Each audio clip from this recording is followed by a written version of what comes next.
আসসালামু আলাইকুম, আমি শাহিদুল ইসলাম। নিদর্শন টিউটোরিয়ালে আপনাদের সকলকে স্বাগত জানাই। আজকের এই ভিডিওতে চাকুরি প্রার্থীদের জন্য আরও একটি গুড নিউজ শেয়ার করতে যাচ্ছি। আমরা কালকের ভিডিওতে বেশ কিছু গুড নিউজ শেয়ার করেছি, যেমন আমাদের রিক্রুটমেন্টের ব্যাপারে কয়েকটি হতে যাচ্ছে। WBMSC তথা মাদ্রাসা সার্ভিস কমিশনের পরীক্ষা আগামী মাসে হওয়ার একটা সম্ভাবনা রয়েছে। পাশাপাশি আজকে যে নিউজটি পেলাম এটি শেয়ার না করে পারলাম না, চাকরি প্রার্থীদেরকে আরও একটি উদ্বুদ্ধ করার জন্য এবং তারা যেন একটা আশার আলো দেখতে পায়, সেই জন্য আজকের এই খবরটি। আজকের যে এই সুখবরটি সেটা হচ্ছে West Bengal public service commission food sub inspector তথা SI সাব ইন্সপেক্টর, এটা কিন্তু পুলিশের মতো SI নয় যেখানে হাইট এবং রান এই সব ক্রাইটেরিয়া লাগবে, তা নয়। এটি হচ্ছে ফুড সাব ইন্সপেক্টর SI পদ। সেখানে একটি কিন্তু নোটিশ জারি হয়েছে।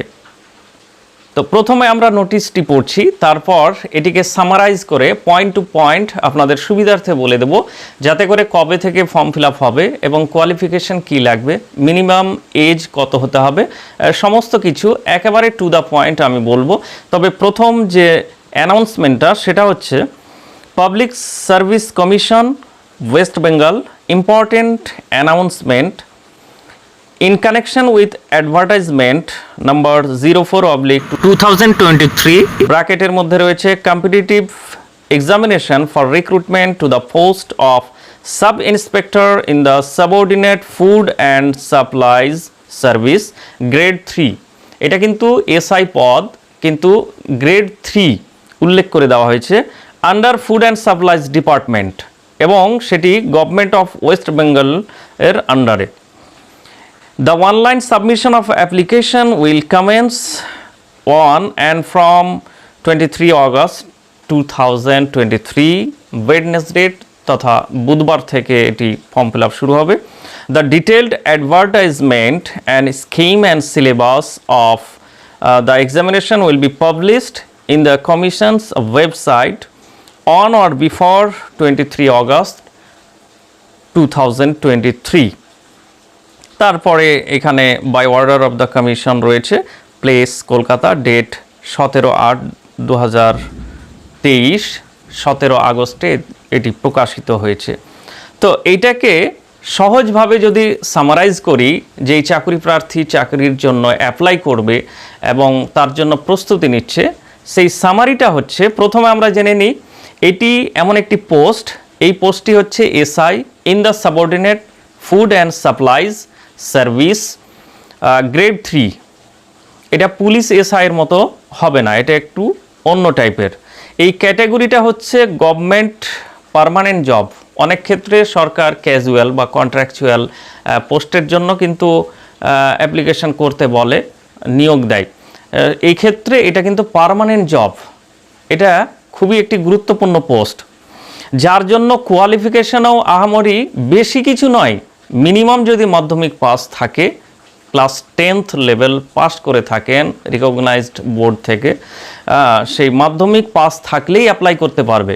তার বেশি যারা HS পাস করেছে বা গ্র্যাজুয়েট মাস্টার্স কমপ্লিট করেছে তারাও এটাতে অ্যাপ্লাই করতে পারবে। তবে মিনিমাম যে ক্রাইটেরিয়া রেখেছে মাধ্যমিক পাস হলেই হবে। তাই যারা চাকরি প্রার্থী, আমরা চাকরির অন্বেষণ করছি, তাদের জন্য কিন্তু এটি খুবই একটি সুখবর এবং সুবর্ণ সুযোগ যে এরকম একটা মিনিমাম যোগ্যতা থেকেও আপনি এই পোস্টের জন্য অ্যাপ্লাই করতে পারছেন। এবং এই পোস্টের যে রোল, জব রোলটা কিন্তু কম নয়। এইটা যে আপনার কাজটা হবে কি, ফুড সাপ্লাই ডিপার্টমেন্টের আপনি অফিসার র্যাঙ্ক, এটা কে দিচ্ছে? যে কেউ নয়, WBPSC তথা West Bengal public service commission, এত বড় অথরিটি আপনাকে এই পদটা দেবে। এবং এই জব রোলের মাধ্যমেই আপনি যে কোনো ইনভেস্টিগেশন করতে পারবেন, খাদ্যের কোয়ালিটি, চালটা ঠিক দিচ্ছে কিনা, বা যে কোনো সময় রেশন ডিলারের কাছে আপনি রেডও করতে পারবেন। এই ধরনের বিভিন্ন রোল কিন্তু এই জবের মধ্যে রয়েছে। তো যোগ্যতা হয়ে গেল, এবং পাশাপাশি বাংলা লিখতে ও পড়তে জানতে হবে। অন্যান্য নেপালি ভাষাদের জন্য ব্যতিক্রম, তাদের ছাড় রয়েছে। আমরা জেনে নিই ফর্ম ফিল আপ ডেট কবে থেকে ফর্ম ফিল আপ করবো, কীভাবে, এটি কিন্তু নোটিশ থেকে জানা যায় যে 23 আগস্ট, এই যে আগস্ট মাসের 23 তারিখ আগামী থেকে 2023-এরই আমরা অনলাইন মোডে কিন্তু ফর্ম ফিল আপ করতে পারবো। এবং লাস্ট ডেট কবে এটা এখনও ঘোষণা করা হয়নি, কমিশন নিশ্চয়ই এটা জানিয়ে দেবে। আর এজ মানে মাধ্যমিক পাস তো 13-14 বছর হলেই অনেকে করে নিচ্ছে, তো সবাই কি অ্যাপ্লাই করতে পারবে? তো এখানে একটা এজ লিমিট রয়েছে। সেক্ষেত্রে যদি জেনারেল ক্যাটাগরি হয় তাহলে কিন্তু 18 থেকে 40 বছরের মধ্যে হতে হবে, তারাই অ্যাপ্লাই করতে পারবে। এবং এটা ওবিসির জন্য 3 বছর ছাড় রয়েছে। সেক্ষেত্রে ওবিসি যদি হয় তাহলে 18 থেকে 43 বছর পর্যন্ত এর মধ্যে যারা রয়েছে তারা অ্যাপ্লাই করতে পারবে। পাশাপাশি এসসি এসটি ক্যাটাগরি যদি হয় তাদের জন্য আরও ছাড় রয়েছে, তারা 18 থেকে একেবারে 45 বছর পর্যন্ত এই পোস্টের জন্য কিন্তু অ্যাপ্লাই করতে পারবে। আর এর যে নিয়োগ প্রক্রিয়াটা, এটা আপনাদের সুবিধার্থে জানিয়ে দিই। সেটা হচ্ছে রিটেন হবে, মানে লিখিত পরীক্ষা, তারপরে একটি ইন্টারভিউ হবে। এবং এই লিখিত পরীক্ষাটা পূর্বে যা হয়েছে সেই তথ্য অনুযায়ী, যদিও কমিশন কিন্তু 23 আগস্টে ওয়েবসাইটে সমস্ত কিছু ক্লিয়ার করে দেবে, আশা করছি এটা, কিন্তু আমরা পূর্বে যা দেখেছি এটা হচ্ছে আপনার রিটেন 100 নম্বরের হবে, 100 মার্কসের। এবং তারপরে রিটেন যদি কাট অফ আসে বা কোয়ালিফাই হয় সেক্ষেত্রে 20 নম্বরের ইন্টারভিউ ইতিপূর্বে হয়েছে গত সালগুলিতে, আগামী তো আশা করছি এইভাবে হবে। তো 100 নম্বরের রিটেন এবং 20 নম্বরের ইন্টারভিউ। সেক্ষেত্রে কাট অফ কিন্তু বিগত দিনে যা দেখা গেছে খুব একটা কম হলে হবে না, 75-80 মিনিমাম কাট অফ র্যাঙ্ক। সেটা যদিও কোশ্চেনের উপর ডিপেন্ড করবে, কোশ্চেনটা জটিল নাকি সহজ হয়েছিল, তবে আপনাকে সেইভাবে প্রস্তুতি নিতে হবে। পাশাপাশি যে সিলেবাসটা, মানে কোন সিলেবাসের ভিত্তিতে পরীক্ষা হবে এবং কি ধরনের প্রশ্ন আসবে, সেটা একটা জানার বিষয় রয়েছে। তো এক্ষেত্রে আমরা যেটা বলবো আপনাদের উদ্দেশ্যে, সেটা পুরো মাধ্যমিক লেভেলের সিলেবাস। আমরা মাধ্যমিক লেভেলে যে সিলেবাসটা পড়ি, গণিত থেকে শুরু করে ইতিহাস, ভূগোল, জীবনবিজ্ঞান, ভৌতবিজ্ঞান সমস্ত কিন্তু সেই লেভেলের প্রশ্ন হবে। তবে মজার বিষয় হচ্ছে এখানে যে অঙ্ক বা গণিত সাবজেক্টটা রয়েছে, সেই গণিতের একটা যে অধ্যায় পাটিগণিত যেটাকে বলি, পাটিগণিত থেকেই কিন্তু 50 নম্বর, গণিত থেকেই 50 নম্বর 100 নম্বরের মধ্যে সেখান থেকে আসবে। এইটা যাদের স্ট্রং রয়েছে গণিতে বা অঙ্কে, যারা স্ট্রং বিশেষ করে পাটিগণিতে, তাদের ক্ষেত্রে কিন্তু এটা সুবিধা হবে। তো সেখানে আমরা ধরে নিলাম যে গণিতে 50, আর বাকি জেনারেল স্টাডি, জিএস যেটাকে বলছে, জেনারেল সাবজেক্ট বা জেনারেল স্টাডিজ, এখান থেকে 50 নম্বর। এই 50 নম্বর আবার ভ্যারি করবে বিভিন্ন সাবজেক্টে, যেমন ইতিহাস, ভূগোল, জীবনবিজ্ঞান, ভৌতবিজ্ঞানের দুটো পার্ট রয়েছে, রসায়ন আর পদার্থ।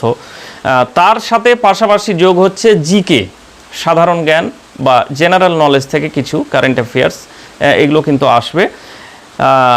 এবং আমাদের যে ইন্ডিয়ান কনস্টিটিউশন, ভারতের সংবিধান, এই সংবিধান থেকে কিছু প্রশ্ন আসবে, যেটাকে পলিটি বলা হয়। তো এই সব মিলিয়ে এখান থেকে 50 নম্বর, তাহলে গণিত তথা পাটিগণিত থেকে 50 আর এই সমস্ত সাবজেক্ট থেকে 50 দিয়ে 100 নম্বর। এবং এই যে 100 নম্বরের পরীক্ষাটা হবে, এটা কিন্তু ওএমআর শিটে হবে। ওএমআর শিটে যেভাবে এমসিকিউ হয় সেইভাবেই হবে। এবং উল্লেখ্য, বিশেষ করে মনে রাখতে হবে যে এতে কিন্তু নেগেটিভ মার্কস থাকে। নেগেটিভ মার্কসটা থাকে 1:3, তথা 3টে ভুল হলে 1 নম্বর কেটে নেবে, এবং 3টে ভুল হলে 1 নম্বর কাটবে। সেক্ষেত্রে যদি আপনার একটা ভুল হয় তাহলে এটাকে ডিভাইড করে যেটা হয়, এই 33 পয়েন্ট যতটা হবে সেই মার্কসটা কিন্তু কেটে নেবে। তো মাথায় রাখতে হবে যে আমি কনফার্ম না হলে সেই কোশ্চেনের অ্যান্সার করব না, এটাই হওয়া স্বাভাবিক, নইলে কিন্তু আপনার হিতে বিপরীত হয়ে যাবে, এখানে নেগেটিভ মার্কিং হয়ে যেতে পারে। আর এখানে ঘাবড়ানোরও কোনো বিষয় নাই। অনেকে বলবে যে আমার ইংলিশে একটু উইক রয়েছে, আমি ইংলিশ বুঝতে পারি না। তো যদি ইংলিশে প্রশ্ন হয়, তো আপনাদের অবগতির জন্য বলি যে এটা প্রশ্ন কিন্তু বাংলা ইংলিশ দুটোতেই হয়ে থাকে, তাই টেনশনেরও কোনো বিষয় নেই, বাংলা ইংলিশ দুটোই থাকবে। আর সর্বোপরি যদি আপনি রিটেন কোয়ালিফাই করেন, তারপর ইন্টারভিউ, ফাইনালি আপনি সিলেক্টেড হলেন, তাহলে এই পদের জন্য স্যালারি কত, বেতন কত হবে, সেটাও একটা সম্মানজনক এবং ভালো। আজকের দিনে এটা বহু বেকার যুবকদের জন্য অনেকাংশে ভালো। প্রায় আপনি এটা ধরে নিতে পারবেন 25,000 প্লাস, 25,700 বা তার অধিক, এটা একটা মিনিমাম, সেখান থেকে স্টার্টিং আপনার স্যালারি হতে পারে। এটাও কিন্তু খুব সুন্দর একটা বিষয়। তো আমি বলবো যে হতাশার কিছু নেই, আপনারা প্রস্তুত হন। একের পর এক কিন্তু গুড নিউজ এসেই যাচ্ছে। আমাদের WBMSCর পরীক্ষারও একটা সম্ভাব্য ডেট চলে আসছে। পুলিশ এসআইয়ের যেটা ওয়্যারলেস ডিপার্টমেন্ট, সেখানেও একটা নিয়োগ হতে যাচ্ছে। 2009 সালে থমকে থাকা প্রাইমারির যে রিক্রুটমেন্ট, সেটাও সম্পন্ন হতে যাচ্ছে। তো পরিস্থিতির দোহাই দিয়ে বেশি হতাশা জাতানো বা হাহুতাশ করে লাভ নেই, আপনাকে প্রস্তুতি নিতে হবে। এবং হুট করে ডেট হয়ে যাবে, তখন কিন্তু সময় পাওয়া যাবে না। একেবারে ডেট যখন ডিক্লেয়ার হবে তখন কি প্রস্তুতি শুরু করবেন? না, প্রথম থেকে আপনি প্রস্তুত থাকবেন। এবং এই যে ফর্ম ফিল আপ এবং পরীক্ষার সময় যেটুকু পাওয়া যাবে, এখানে রিভিশন করে আপনাকে স্ট্রং হতে হবে, তাহলে আপনি সফল হতে পারবেন। আর আপনি যদি চেয়ে থাকেন আগে ডেট ঘোষণা হোক তারপরে আমি করব, তাহলে কিন্তু হবে না। তাই বি কেয়ারফুল। এবং ইন্সপায়ার করার জন্য এই কবির ভাষাটা দিয়ে আমি সমাপ্ত করছি, সেটা হচ্ছে হর রোজ গিরকর ভি মোকাম্মল খড়ে হ্যাঁ। মানে বহু বাধা বিপত্তিতে ভেঙে পড়ার কিছু নেই।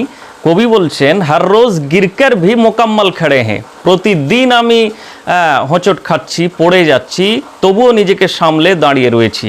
এর অর্থ হর রোজ গিরকর ভি মোকাম্মল খড়ে হ্যাঁ, এই জিন্দগি দেখ মেরে হৌসলে তুঝসে বড়ে হ্যাঁ।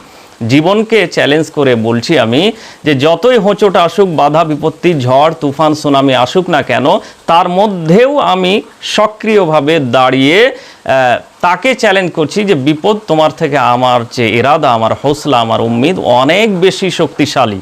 তাই কবি বলছেন হর রোজ গিরকর ভি মোকাম্মল খড়ে হ্যাঁ, এই জিন্দগি দেখ মেরে হৌসলে তুঝসে বড়ে হ্যাঁ। তাই আপনারা সবাই অ্যাপ্লাই করবেন, এটা আশা রাখছি। এবং ভালো প্রস্তুতি নিয়ে এই পরীক্ষায় যেন সফল হন, এই কামনা করে আজকের এই ভিডিও সমাপ্ত করছি। আসসালামু আলাইকুম।